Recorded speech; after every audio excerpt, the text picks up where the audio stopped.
السلام علیکم ورحمۃ اللہ وبرکاتہ۔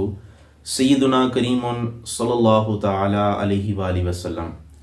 آج جو آپ کے سامنے حدیث بیان کروں گا اس میں یہ ہے کہ اپنی اولاد کے ساتھ مہربانی کرنی چاہیے، ان کے ساتھ شفقت والا معاملہ کرنا چاہیے۔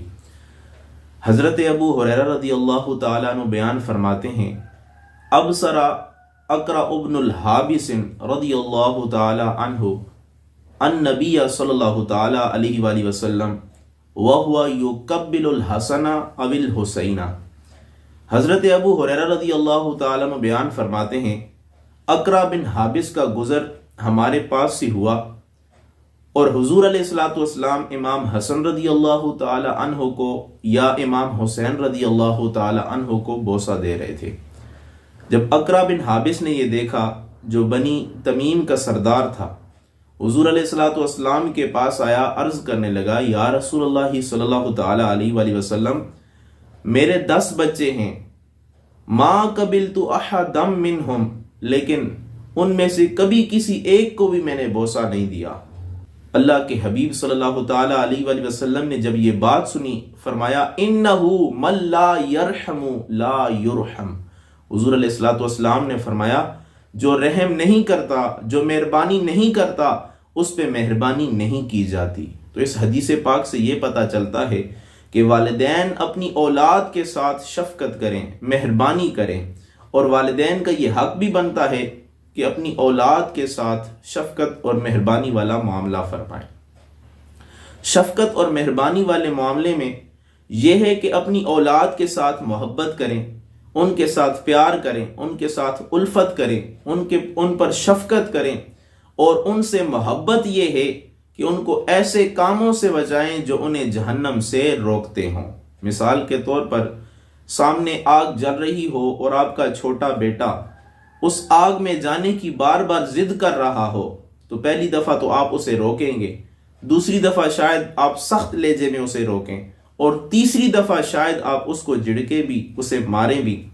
تو اللہ کے حبیب صلی اللہ تعالی علیہ وآلہ وسلم نے بھی ہمیں فرمایا ہے کہ جب اولاد 10 سال کی ہو جائے تو انہیں نماز کا جب حکم دو تو ساتھ ان کو مارو بھی، ہاتھ سے مارو۔ کیوں؟ اس وجہ سے حضور علیہ الصلوۃ والسلام نے مارنے کا حکم دیا کہ اگر وہ نماز نہیں پڑھیں گے تو وہ جہنم میں چلے جائیں گے۔ اس فعل کی وجہ سے، اس گناہ کی وجہ سے انہیں جہنم سے بچانے کے لیے ان پہ مہربانی یہ ہے، ان پر شفقت یہ ہے کہ ان کو ہاتھ سے مارو تاکہ وہ نماز کے لیے جائیں۔ اور ہم پہ ذمہ داری یہ ہے، ہم پہ فرض یہ ہے کہ ہم انہیں نماز کا حکم دے دیں۔ اب اگر وہ نماز نہیں پڑھتے تو قبر میں ان سے پوچھا جائے گا۔ والدین کو چاہیے کہ اپنی اولاد پہ شفقت کریں، مہربانی کریں۔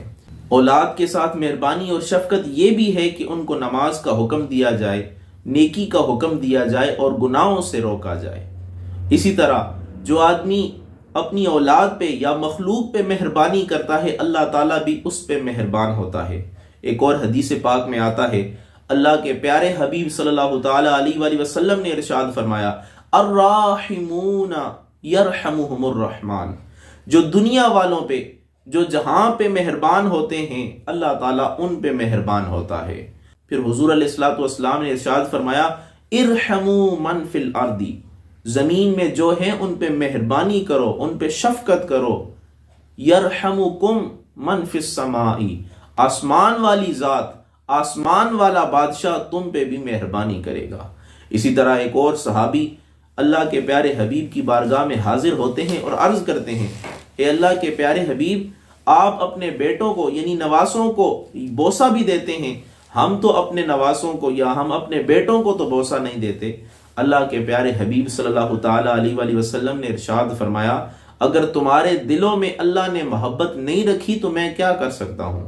پتہ چلا والد کی اپنے بیٹوں کے ساتھ محبت کی ایک علامت یہ ہے کہ ان کے ساتھ محبت کرے، ان کے ساتھ شفقت کرے، ان کے ساتھ الفت و محبت والا معاملہ فرمائے، ان کے ساتھ نرمی کرے، مہربانی کرے۔ تو یہ حضور علیہ الصلوۃ والسلام کی سنت بھی ہے۔ تو ہمیں چاہیے اپنی اولاد کی تربیت اس طرح کریں جس طرح اللہ کے پیارے حبیب صلی اللہ تعالی علیہ وآلہ وسلم نے ہمیں حکم فرمایا ہے۔ اللہ سے دعا ہے اللہ تعالی ہم سب کو اپنی اولاد کی تربیت حضور علیہ الصلوۃ والسلام کے فرامین کے مطابق کرنے کی توفیق عطا فرمائے۔ آمین برحمتک یا ارحم الراحمین۔